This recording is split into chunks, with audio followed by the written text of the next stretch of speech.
Good morning and welcome to the channel on this, the 28th day of June 2026, which is a Sunday. Yesterday there was an agreement between Israel, the US and Lebanon about a ceasefire within the country and a mutual agreement to move forward. However, I've asked the question, how can Lebanon control Hezbollah? Well, the answer is they can't. And almost no other country on earth would tolerate a non-elected dictating state policy. Lebanon accepts it only because it has no alternative. Now, here's the reasons why Lebanon cannot control Hezbollah, even under the new agreement. Hezbollah is militarily stronger than the Lebanese state. It has more advanced weapons than the Lebanese armed forces.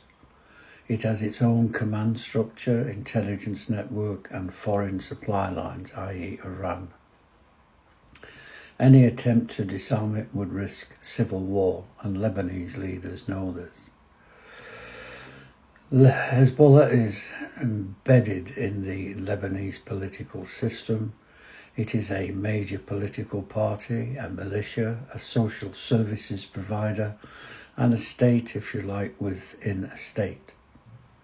It holds cabinet seats, believe it or not, and controls certain ministries and has veto powers through alliances.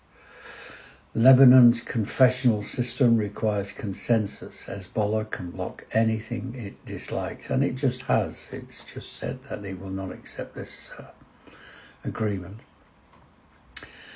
Iran's backing gives Hezbollah strategic depth. It provides funding, training, missiles, drones, political protection. No Lebanese government can override Iranian influence. The Lebanese state also is economically collapsed, partly because of Israel and its attacks. And it's suffering one of the worst economic crises in modern history. A bankrupt state cannot confront a well-funded militia. Lebanon used to be an absolutely beautiful place, but wars over the last 30-40 years have just destroyed what it was. The Israel-Lebanon agreement relies on external enforcement. The deal's real enforcement mechanism is US pressure, French mediation, UNIFIL monitoring, that's the United Nations forces in Lebanon, and Israeli deterrence. Itself is not the enforcer, it's the venue.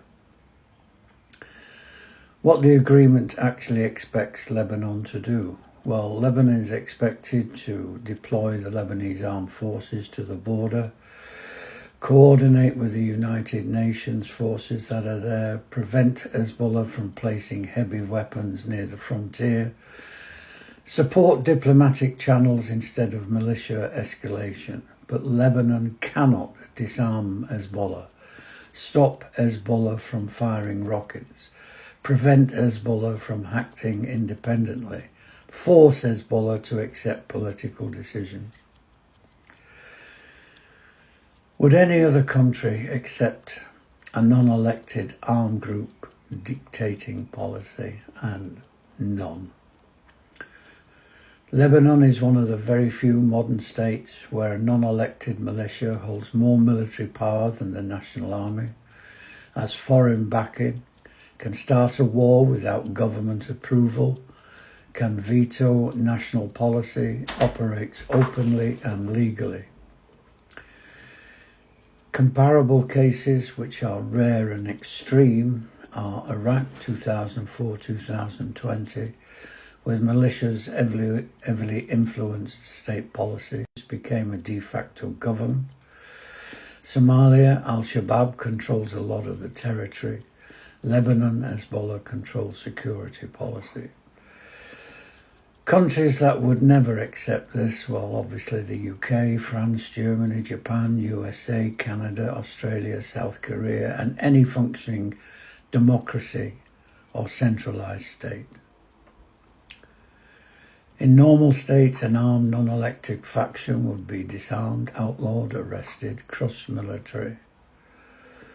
The core truth is Lebanon does not accept Hezbollah's dominance. Lebanon endures it. Because the state is weak, the political system is fragmented.